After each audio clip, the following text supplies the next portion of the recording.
Okay, ആദ്യത്തെ വീഡിയോയിൽ ആക്ടിവിറ്റികൾ എങ്ങനെ ചെയ്യാം എന്നുള്ളതാണ് നമ്മൾ പരിചയപ്പെട്ടത്. ഇനിയും ഇതുപോലെ 6 ആക്ടിവിറ്റി നമ്മൾ കംപ്ലീറ്റ് ചെയ്യേണ്ടതുണ്ട്. അപ്പോൾ അതിനുശേഷം ഓരോ ആഴ്ചയിലും അസൈൻമെൻറ്റും ക്വിസും ഉണ്ട്. അതെങ്ങനെ അറ്റൻഡ് ചെയ്യാം എന്നുള്ളതാണ് നമ്മൾ നോക്കാൻ പോകുന്നത്. ഇവിടെ ഈ ഒരു സെഷനിലാണ് നിൽക്കുന്നതെങ്കിൽ നമുക്ക് വെളിയിൽ പോകാനായിട്ട് ഇവിടെ ലെഫ്റ്റ് ആരോ പ്രസ് ചെയ്യാം, അല്ലെങ്കിൽ ഇവിടെ നിന്നും സെലക്ട് ചെയ്യാം.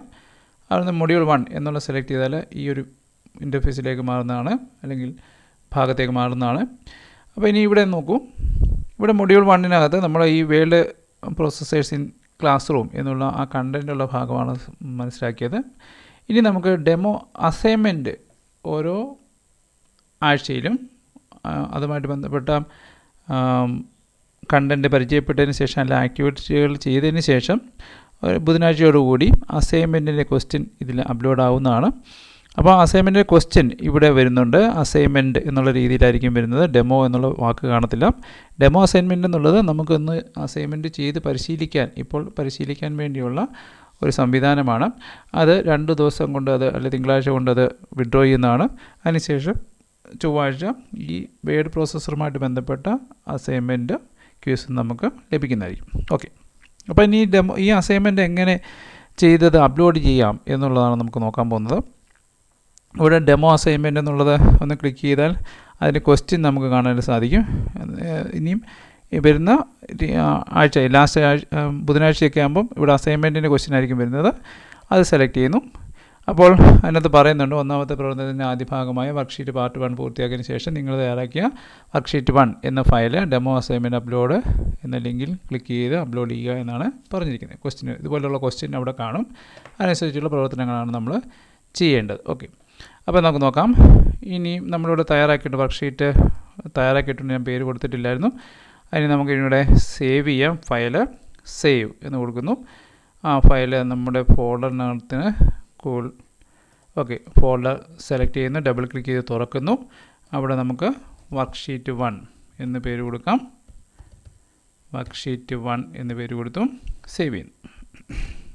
ഓക്കെ, റെഡി ആയിട്ടുണ്ട്, സേവ് ആയിട്ടുണ്ട്. ഇനി ഈ ഫയലിനെ നമുക്ക് മെൻറ്ററിന് വേണ്ടി അല്ലെങ്കിൽ മെൻറ്ററിന് കാണിക്കാൻ വേണ്ടി അപ്ലോഡ് ചെയ്യണം. നമ്മൾ സൈറ്റിലേക്ക് അപ്ലോഡ് ചെയ്യണം. അപ്പോൾ നമ്മുടെ കമ്പ്യൂട്ടറിലാണ് ഫയൽ കിടക്കുന്നത്. അത് കൂളിൻ്റെ സൈറ്റിലേക്ക് അപ്ലോഡ് ചെയ്തെങ്കിൽ മാത്രമേ മെൻറ്ററിന് അത് നോക്കാനും അതിനെ വാല്യൂ ചെയ്യാനൊക്കെ സാധിക്കത്തുള്ളൂ. ഇപ്പോൾ മെൻറ്റർക്ക് പുറമെ സ്റ്റേറ്റിൽ നിന്നുള്ള ആൾക്കാരൊക്കെ ഇത് വാച്ച് ചെയ്യുന്നുണ്ടാവും, അല്ലെങ്കിൽ വെരിഫൈ ചെയ്യുന്നുണ്ടാവും. അപ്പോൾ അവർക്കെല്ലാം നോക്കണമെങ്കിൽ ഈ കൂളിൻ്റെ സൈറ്റിലേക്ക് ഇത് അപ്ലോഡ് ചെയ്യണം. ഓക്കെ, അപ്പോൾ അതിന് വേണ്ടി നമുക്ക് ആ സൈറ്റ് എടുക്കാം. ഓക്കെ, അപ്പോൾ ഇവിടെ നോക്കാം. ഞാനിവിടെ ആ ക്വസ്റ്റ്യൻ തുറന്നപ്പോൾ ഒരു ഫയൽ വന്നാൽ ഇവിടെ തന്നെയാണ് തുറന്നത്. നോക്കൂ, ഇവിടെ തന്നെ ഇതിൽ ബാക്ക് പോകാനായിട്ട് ഇവിടെ ബാക്ക് ആരോ ക്ലിക്ക് ബാക്ക് കൊടുത്തപ്പോൾ ഇത് തിരിച്ച് വന്നിട്ടുണ്ട്. ശരി, നമ്മൾ തയ്യാറാക്കിയ ഫയൽ ഇനി ഇതിലേക്ക് അപ്ലോഡ് ചെയ്യണം. അതിനുവേണ്ടി ഇവിടെ ഡെമോ അസൈൻമെൻറ്റ് അപ്ലോഡ് എന്നുള്ള വേർഡ് പ്രോസസ്സർ എന്നുള്ള ലിങ്കുണ്ട്. ആ ലിങ്കിൽ ക്ലിക്ക് ചെയ്യാം. അപ്പം നേരത്തെ സൂചിപ്പിച്ചു, ഇപ്പോൾ ആദ്യത്തെ 2 ദിവസമേ ഡെമോ എന്നുള്ള ഭാഗം ഇവിടെ കാണുകയുള്ളൂ. ഇനിയും എല്ലാ ആഴ്ചയിലും അസൈൻമെൻറ്റ് അപ്ലോഡ് എന്നുള്ള ആ ലിങ്ക് മാത്രമേ കാണുകയുള്ളൂ. അപ്പോൾ അത് സെലക്ട് ചെയ്യുന്നു. അത് സെലക്ട് ചെയ്യുമ്പം ഇങ്ങനൊരു വിൻഡോയിലേക്കാണ് പോരുന്നത്. അവിടെ ആഡ് സബ്മിഷൻ എന്നുള്ള ബട്ടൺ ഉണ്ടാവും. ആ ആഡ് സബ്മിഷൻ എന്നുള്ള അതിൽ ക്ലിക്ക് ചെയ്യുന്നു. അപ്പോൾ ആഡ് സബ്മിഷൻ ക്ലിക്ക് ചെയ്യുമ്പോൾ ഇങ്ങനൊരു സംഭവം തുറന്നു വരും. അവിടെ നമുക്ക് പല രീതിയിൽ ആഡ് ചെയ്യാനും സാധിക്കും. അവിടെ നിന്ന് ഇത് ഈ കിടക്കുന്ന ഫയലിൻ്റെ ലൊക്കേഷനിൽ നിന്നും ക്ലിക്ക് ചെയ്ത് ഡ്രാഗ് ചെയ്ത് ഇങ്ങോട്ട് നീക്കാം, ഇതിലേക്ക് കൊണ്ടിടാം. നമുക്ക് അല്ലാതെ ചെയ്ത് നോക്കാം. അതിനുവേണ്ടി ഇവിടെ നിന്ന് ആഡ് എന്നൊരു ബട്ടണുണ്ട്. ഇവിടെ നോക്കൂ, ഒരു ചെറിയൊരു ഫയലിൻ്റെ ഒരു പടം അവിടെ കൊടുത്തിട്ടുണ്ട്. അതിൽ നിന്ന് ക്ലിക്ക് ചെയ്ത് ആഡ് എന്നുള്ള ബട്ടണുണ്ട്, അത് ക്ലിക്ക് ചെയ്യുന്നു. ഇനി ഇവിടെ അപ്ലോഡ്, നമ്മുടെ സൈറ്റിലേക്ക് അപ്ലോഡാണ് ചെയ്യേണ്ടത്. അതുകൊണ്ട് അപ്ലോഡ് ഫയൽ എന്നുള്ളത് സെലക്ട് ചെയ്യാം.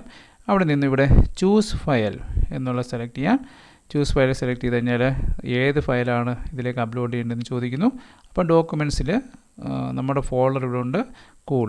അതിനകത്ത് worksheet.odt എന്ന് പറയുന്ന worksheet1.odt എന്ന് പറഞ്ഞ ഫയലുണ്ട്. അതാണ് നമ്മൾ തയ്യാറാക്കി വെച്ചിരിക്കുന്നത്. അസൈൻമെൻറ്റ് ഇവിടെ തയ്യാറാക്കി വെച്ച് സേവ് ചെയ്തേക്കുന്ന ഫയലാണത്. ഓക്കെ, അത് നമ്മൾ നമ്മുടെ ഫോൾഡറിലേക്കാണ് സേവ് ചെയ്തിരിക്കുന്നത്. ഡോക്യുമെൻറ്റ്സിനകത്ത് നമ്മളൊരു ഫോൾഡർ ക്രിയേറ്റ് ചെയ്തിട്ടുണ്ടായിരുന്നു, അതിനകത്തായിരുന്നു സേവ് ചെയ്ത് വെച്ചിരിക്കുന്നത്. ഓക്കെ, അപ്പോൾ അത് ഒന്ന് സെലക്ട് ചെയ്യുന്നു, ഒന്ന് ക്ലിക്ക് ചെയ്യുന്നു. അതിനുശേഷം ഓപ്പൺ കൊടുത്തു കഴിഞ്ഞാൽ ആ ഫയൽ ഇവിടേക്ക് വന്നിട്ടുണ്ട്.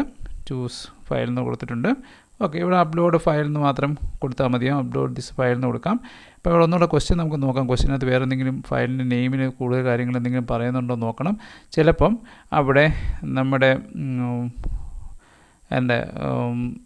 ഏതാണ് ഇതിൻ്റെ ഫയലിൻ്റെ നിങ്ങളുടെ രജിസ്റ്റർ നമ്പർ അതിൻ്റെ പേര് കൊടുക്കാനായിട്ട് ചിലപ്പം പറയാറുണ്ട്.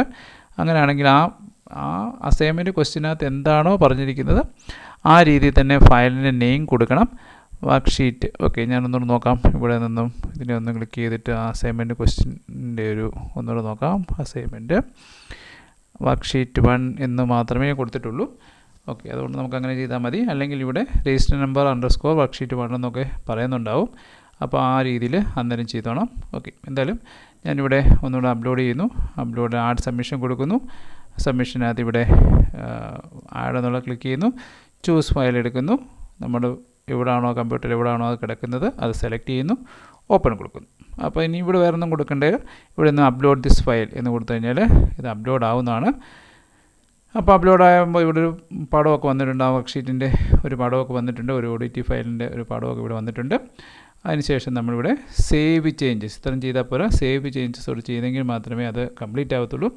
അപ്പോൾ അങ്ങനെ കംപ്ലീറ്റ് ആയി കഴിഞ്ഞാൽ നമുക്കിവിടെ സ്റ്റാറ്റസ് സബ്മിഷൻ സ്റ്റാറ്റസ് ഉണ്ട്. സബ്മിറ്റഡ് ഫോർ ഗ്രേഡിംഗ് എന്നുള്ള ഓപ്ഷൻ അത് വരും. ഓക്കെ, അതിനോടൊപ്പം തന്നെ ഫയൽ സബ്മിഷൻ്റെ ഇവിടെ ഇങ്ങനൊരു ഒരു പിക്ചർ നമുക്ക് കാണാനായിട്ട് സാധിക്കും. അപ്ലോഡ് ചെയ്ത സമയമൊക്കെ ഇവിടെ കാണുന്നുണ്ട്. ലാസ്റ്റ് മോഡിഫൈഡ്, ഓക്കെ, ആ കാര്യങ്ങളൊക്കെ ഇവിടെ തന്നെ കാണുന്നുണ്ട്. അതുപോലെ ടൈം റിമൈനിങ് നമുക്ക് 2 ദിവസവും 23 മണിക്കൂറും ഉണ്ടായിരുന്നു. പക്ഷേ നമ്മൾ അതിന് മുമ്പ് തന്നെ ചെയ്തു. അപ്പോൾ ഇവിടെ അസൈൻമെൻറ്റ് സബ്മിറ്റ് ചെയ്യുന്ന നേരത്തെ ഇവിടെ എത്ര സമയം റിമൈനിങ് ഉണ്ടെന്നൊക്കെ അത് കാണിക്കുന്നുണ്ട്. ഓക്കെ, അപ്പോൾ ഈ രീതിയിൽ അത് ചെയ്യുക. അതിനുശേഷം ഇപ്പം റെഡി ആയിട്ടുണ്ട്. വർക്ക്ഷീറ്റ് അസൈൻമെൻറ്റുമായിട്ട് ബന്ധപ്പെട്ട കാര്യങ്ങളൊക്കെ തന്നെ ഈ രീതിയിലാണ് നമ്മൾ സബ്മിറ്റ് ചെയ്യേണ്ടത്. അപ്പം 6 ആഴ്ചയിലും ഈ പറഞ്ഞ പോലെ അസൈൻമെൻറ്റ് ഉണ്ടാവും. അസൈൻമെൻറ്റിൻ്റെ ക്വസ്റ്റ്യൻ നമുക്കവിടെ ലഭിക്കും. ഓരോ മൊഡ്യൂളിലും ആ ക്വസ്റ്റ്യൻ വായിച്ച് നോക്കുക. അതിനനുസരിച്ച് പ്രവർത്തനങ്ങൾ ചെയ്യുക. അതിന് ചെയ്ത് സേവ് ചെയ്തതിന് ശേഷം വീണ്ടും സൈറ്റിൽ കയറിയതിന് ശേഷം ഇവിടെ അപ്ലോഡ് അസൈൻമെൻറ്റ് അപ്ലോഡ് എന്നുള്ള ലിങ്കിൽ ക്ലിക്ക് ചെയ്യുക. എന്നിട്ടത് അപ്ലോഡ് ചെയ്യാം. ഓക്കെ, അപ്പോൾ ഒരു പ്രാവശ്യം ചെയ്ത കാര്യങ്ങൾ എന്തെങ്കിലും മോഡിഫിക്കേഷൻ വരുത്തണമെന്നുണ്ടെങ്കിൽ കുറച്ചുകൂടി ചെയ്താൽ കൊള്ളാമെന്നുള്ള തോന്നുവാണെങ്കിൽ എന്ത് ചെയ്യുക, വീണ്ടും ഈ അസൈൻമെൻറ്റ് അപ്ലോഡിൽ ക്ലിക്ക് ചെയ്യുക. അപ്പോൾ ഇവിടെ നമ്മൾ അപ്ലോഡ് ചെയ്ത അത് കാണും. അപ്പോൾ അത് പുതിയത് മാറ്റം വരുത്തിയ ഫയൽ അപ്ലോഡ് ചെയ്യാനായിട്ട് എഡിറ്റ് സബ്മിഷന് പോകാം. എഡിറ്റ് സബ്മിഷന് പോയിട്ട് ഈ ഓൾറെഡി അപ്ലോഡ് ചെയ്ത ആ ഫയലൊന്ന് ക്ലിക്ക് ചെയ്യുക. അതിനുശേഷം ഇവിടെ ഡിലീറ്റ് എന്നുള്ള ബട്ടണുണ്ട്. ഡിലീറ്റ് എന്നുള്ള ബട്ടൺ കൊടുത്തു കഴിഞ്ഞാൽ ആ ബട്ടണ് ഉപയോഗിച്ചത് ഡിലീറ്റ് ചെയ്യാം. അതിനുശേഷം വീണ്ടും പുതിയ ഫയൽ ഇവിടെ നിന്ന് അപ്ലോഡ് ആഡ് എന്നുള്ള കൊടുത്തതിന് ശേഷം അപ്ലോഡ് ഫയൽ നേരത്തെ ചെയ്ത പോലെ തന്നെ അത് സെലക്ട് ചെയ്ത് എന്ത് ചെയ്യാം, ആഡ് ചെയ്യുക. സേവ് ചേഞ്ചസ് കൊടുത്ത് സേവ് ചെയ്യാൻ സാധിക്കും. ഓക്കെ, അപ്പോൾ ഈ രീതിയിലാണ് നമ്മൾ അസൈൻമെൻറ്റ് സബ്മിറ്റ് ചെയ്തത്. ഓക്കെ.